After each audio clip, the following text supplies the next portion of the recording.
Everyone, मैं माया शर्मा माया study centre में एक बार फिर से आप सब लोगों का स्वागत करती हूँ। आज की क्लास में हम क्या पढ़ने वाले हैं? घातांक के नियम। घातांक के नियम ऐसे तो बहुत आसान है, लेकिन सबको पता नहीं होते। तो आज मैं आप लोगों को ऐसे तरीके से घातांक क्या होती है, जिसको क्या बोलते हैं इंग्लिश में? Power and exponent. से घात और घातांक, जैसे कोई भी संख्या भिन्न के रूप में लिखी होती है, वो तो क्या हो जाती है हमारी? जैसे भिन्न है 3/4, इसमें ये तो अंश है, ये हर है। अब मैंने इसके ऊपर क्या लगा दी? ये दो। तो ये जो दो लिखा है मैंने इसके ऊपर, इसका मतलब क्या? ये इसकी घात है दो, ये घात है। और ये मैंने यहाँ पे लिखा है 3 की घात 2, तो ये क्या है? आधार है। और इसका क्या है? घात है। ये नीचे वाली संख्या आधार होती है, ऊपर वाली क्या होती है? घात या घातांक। अब अपन को क्या करता है? घातांक हमें क्या करता है? संख्या बहुत बड़ी या बहुत बड़ी छोटी संख्याओं को जोड़ना, घटाना, समझना, उनपे अलग अलग क्रियाएं करने में बहुत आसानी हो जाती है, इसलिए अपन घातांक का प्रयोग करते हैं। अब घातांक के नियम क्या, वो 1 बाय 1 समझेंगे। एक तो कब?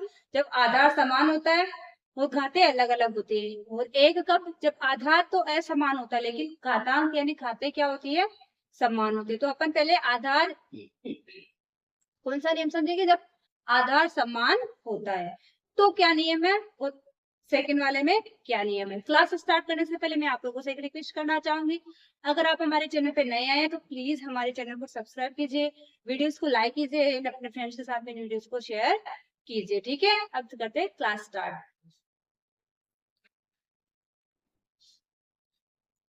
सबसे पहले हम करेंगे जब आधार समान। मान लो जैसे आपको कोई भी ऐसे दे दिए a की घात m और a की घात n। अब सब पे दोनों में दिख रहा है a है दोनों, इसका मतलब आधार समान है। इसमें भी a है, उसमें भी a की जगह कोई भी संख्या हो सकती है। मैं आपको एग्जांपल ले लेके भी एक्सप्लेन करूंगी। a की घात m है, a की घात n, इसका मतलब आधार तो समान है। देखो, जब किसी भी संख्या का आधार समान होता है, वो संख्या गुणा में होती है, तो उनकी घातें क्या हो जाती है? हमेशा आपस में जुड़ जाती है, ध्यान रखना। जैसे मैंने लिखा 4 की घात 5 गुणा 4 की घात 6। ठीक है, ऐसे लिखा। मान लो मैंने 4 की घात 4, 4 तो ए हो गया हमारे, ये भी ए है, ये भी है, दोनों गुणा में। ये एम है, ये एन है। ठीक है, ये एम एन माइनस में नहीं, धनात्मक पूर्णांक होना चाहिए, यानी प्लस में होना चाहिए। माइनस में जब अलग रूल होता है, ठीक है ना। ये दोनों किसमें? प्लस में है। अब ये दोनों सेम दिख रहा है, जब आधार समान होता है तो घातें आपस में क्या हो जाती है? जुड़ जाती है। तो 4 की घात क्या हो जाएगी? 5 + 6 यानी 4 की घात 11। ठीक है, पहला वाला क्लियर हुआ।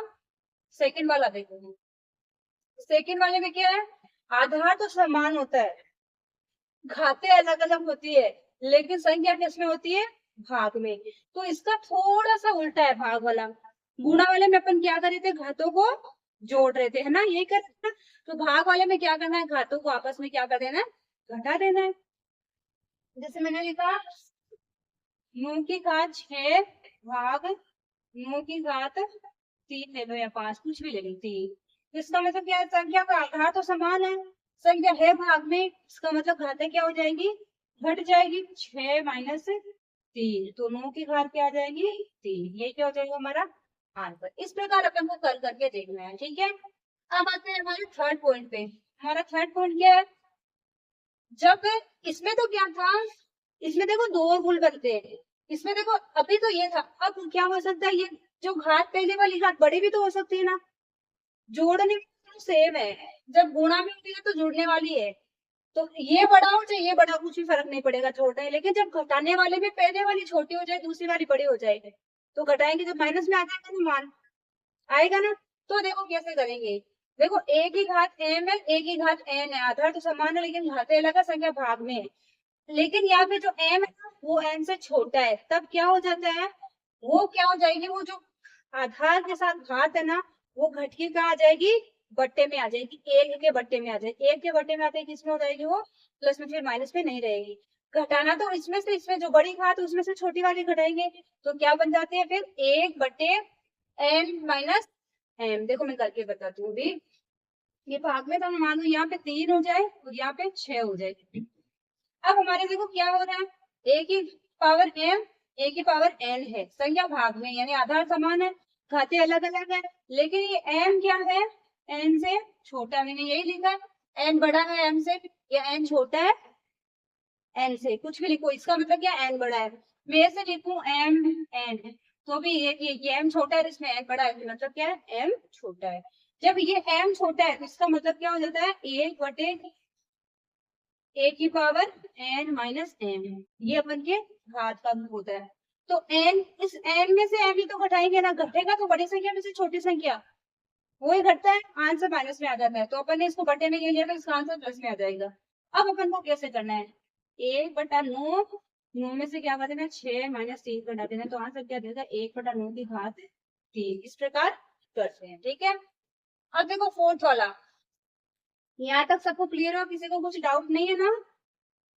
ये क्लास आज आपको ऐसे ऐसे फॉर्म में दिखाई जा रही, जिसमें आपको कोई भी घातांक के नियम में डाउट नहीं रहेगा। घातांक के नियम देखो बहुत सारे मतलब 7 क्लास में होगा शायद, तो और भी क्लासेस में आता है ऐसे अपन के खाता, यहाँ अपन ट्यूशन करते ही बड़ी बड़ी क्लासों में पहुंच जाओ या कंपटीशन एग्जाम दो तो घातांक के नियम से ट्यूशन तो आएंगे। तो इसको स्ट्रॉन्ग बनाना है तो क्लास को ध्यान से देखिए, ठीक है। अब क्या है, जब घात के ऊपर घात होती है, मान लो मैंने ये लिख दिया 3, इसके ऊपर घात लगा के 4, इसके ऊपर और घात लगा के 2, तो घात के ऊपर घात है ना। देखो इस प्रकार जब भी घात के ऊपर घात होती है तो वो घाती क्या हो जाती है, आपस में हमेशा गुणा हो जाती है। तो मैंने 3 के ऊपर घात लगाया तो 3 की घात 4 गुणा 2 ऐसे हो जाएगी, तो 3 की घात 8। तो हमेशा याद रखना, जब घात के ऊपर घात होती है ना तो घातें आपस में क्या हो जाती है, गुणा हो जाती है। ये इससे गुणा में, ये घात के ऊपर घात है, इसका मतलब आपस में क्या है, गुणा में, ठीक है। यहाँ तक अपन ये क्लियर होगा।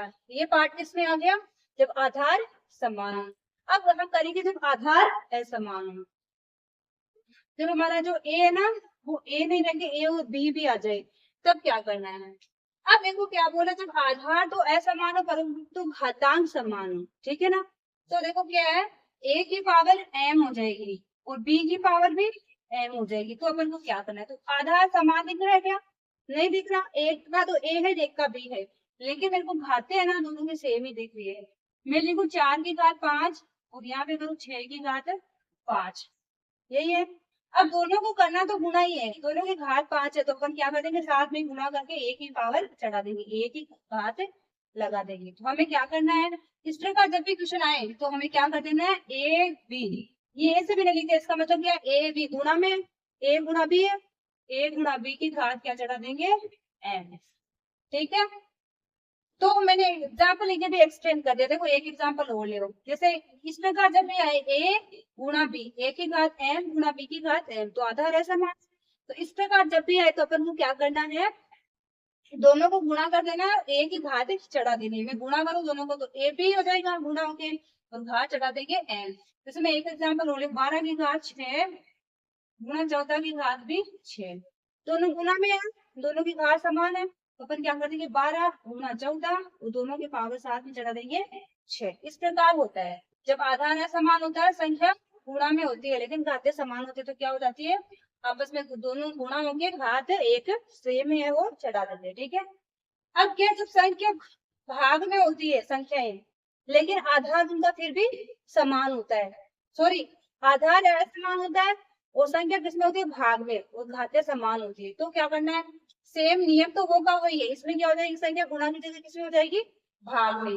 देखो जैसे यहाँ पे दिया a भाग b है, ये भी m है ये भी m है, a भाग b का मतलब क्या, a बटा b है, ये होता है, और m है दोनों की घात, इसका मतलब दोनों की घात है m, a की घात भी m है b की घात भी m है, जब इसको खोलते हैं तो इसका मतलब क्या, a की घात m है b की घात m है, a भाग a की घात m भाग b की घात m।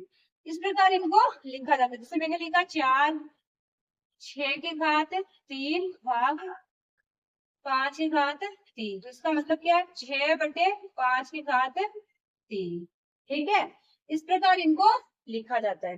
वो थे आप एक एग्जाम्पल लेके समझ सकते हो, जैसे इसको और एग्जाम्पल है क्या, 7 की घात 4 भाग 6 की घात 4। अब देखो दोनों भाग में है, आधार अलग अलग है लेकिन घातें समान है, भाग में तो 7 भाग 6 कर देंगे, घात चढ़ा देंगे 4, ठीक है। सबको मजा आ रहा है ना क्लास में। अब जैसे है a की घात 0, कहने का मतलब किसी भी संख्या, कितनी भी बड़ी संख्या हो जाए, अगर उसके आपको घात 0 लगाई हुई दिख रही है, चाहे कितनी भी करोड़ों में, अरबों खरबों में कितने भी हो, लेकिन अगर उसके घात 0 लगा दिए तो उसका मतलब उसका मान हमेशा और हमेशा क्या होगा? 1। जैसे मान लो मैंने लिख दिया 15, तो इसके घात लगा दी मैंने 0, तो इसका मतलब इसका मान क्या आ जाएगा? 1। मैंने लिख दिया 225 और इसके मैंने घात लगा दी 0, तो इसका मान क्या आ जाएगा? 1। कहने का मतलब क्या है? एक की घात 0 बराबर 1 होने का मतलब क्या है? किसी भी संख्या की घात अगर 0 है, किसी भी संख्या की घात अगर 0, तो उसका मान हमेशा और हमेशा क्या होगा? 1 होगा। ठीक है, सबको क्लियर हुआ? अब आप और भी एक एक एग्जाम्पल लेके इन घातांक के नियमों को और अच्छे से समझ सकते हो। घातांक के नियम वैसे बहुत आसान है, हमें क्या करना है, केवल थोड़ा सा ध्यान देना है। अगर थोड़ा सा ध्यान दे लेंगे तो हमें, और एक घातांक के नियम एक बार को हमें ऐसे याद हो जाएंगे ना कि आधार समान होता है तो संख्या गुणा में होती है, तो क्या करना होता है? आधार समान होता है, संख्या गुणा में होती है तो घातें जुड़ जाती है। आधार समान होता है, संख्या भाग में होती है तो घातें घट जाती है। और अगर पहली वाली घात छोटी है दूसरी वाली से, वो संख्या भाग में है, तो हमें क्या करना है? उस संख्या को बट्टे में लेके फिर घातों को घटाना है और आंसर निकालना है। और अगर घात के ऊपर घात होती है तो घातें हमेशा क्या हो जाती है? आपस में गुणा हो जाती है। फिर क्या आता है? जब आधार असमान हो लेकिन घातें समान हो। जब आधार असमान होता है, घातें समान होती है, तो क्या करना है? दोनों संख्याओं को गुणा कर देना है और घात एक ही चढ़ा देनी है। इसी प्रकार भाग का है, जब आधार असमान होता है लेकिन घातें समान है, तो संख्या और दोनों को ऊपर नीचे भाग में ले लेना है, दोनों को एक ही पावर चढ़ा देना है। इसमें लास्ट क्या था? जब किसी संख्या की घात 0 हो, तो जब भी किसी संख्या की घात 0 होती है तो क्या होता है? उसका मान हमेशा क्या होता है? 1। ओके, सबको क्लियर हो? अब किसी को कुछ भी डाउट नहीं होगा मेरे ख्याल से। ठीक है, सबको समझ में आ रहा है ना? मजा आ रहा है ना क्लास में? ठीक है, अब मिलते हैं नेक्स्ट क्लास में, तब तक के लिए बाय।